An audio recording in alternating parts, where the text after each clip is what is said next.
Түгээмэл дархацтай ашигт наламлын тухай хуульд нэмэлт өөрчлөлт оруулах тухай хуулийн төсөл болон энэ хамт өргөн мэдүүлсэн хуулийн төслийг зарчмын хувьд дэмжиж байгаа. Тэгээд дөрөв бас дээр бат гишүүн Бачаргал гишүүний хэлсэнтэй бас санал давхцаж байгаа. Ерөнхийдөө бол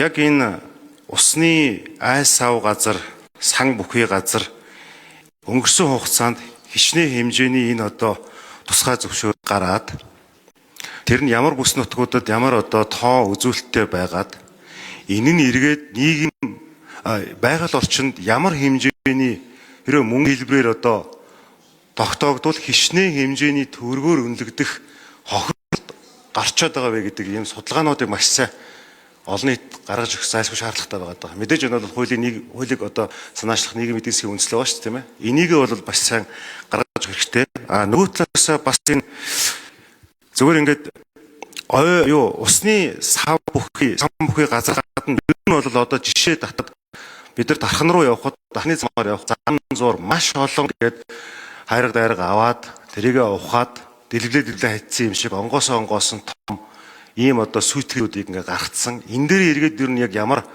хариуцлага байх вэ? За тэгээд энэ хууль хэлж байгаатай холбогдуулаад сонгон хайхын дүүргийн эргэн Дуламжив гэдэг хүн надад нэг санал хэлсэн. Энийг хэлээд өгөөч гэсэн.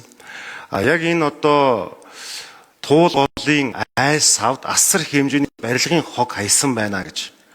Тэгээд яг энэ юуны баруун талын нөгөө цайдсан нүүрс тавлж өвөлдрөлдөг байсан тэр газрын яг уртлын хэсэг дээр бол маш хэмжээний энэ голын айс саваас хайраг дайраг аваад оронд нь барилгын хэдэн зуун тонн хог хайсан юм фотозургууд явуулсан.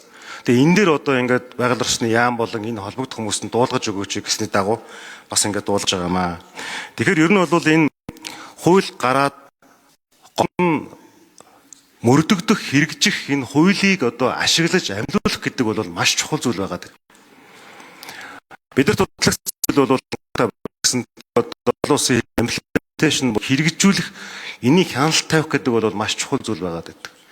За би Дөвийн бүсээс Дархан Сэлэнг Төв аймгаас сонгогдсон. Манай хойтлын аймагудаас бол бас их саналууд ирдэг.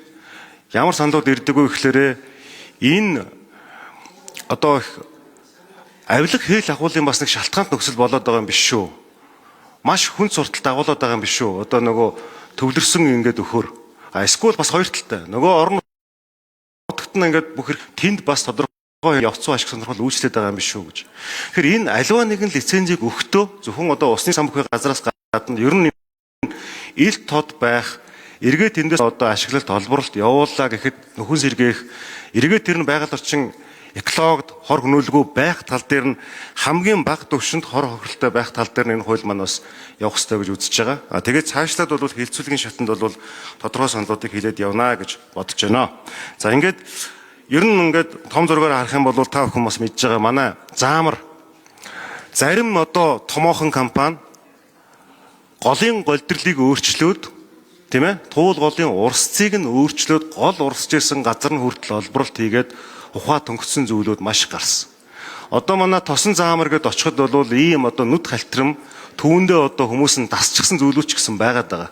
Тэгээ түрүүн бас хин гişүү хэлвдээ. Ер нь бол асуудлыг илүү их цогцоор нь хооронд нь хууль хоорондын уялдаатай авч үзэх талаас нь би саналаа хэлнэ. Ийм учраас түгээмэл дархастай ашигт наламлын тухай хуульд оруулах нэмэлт өөрчлөлт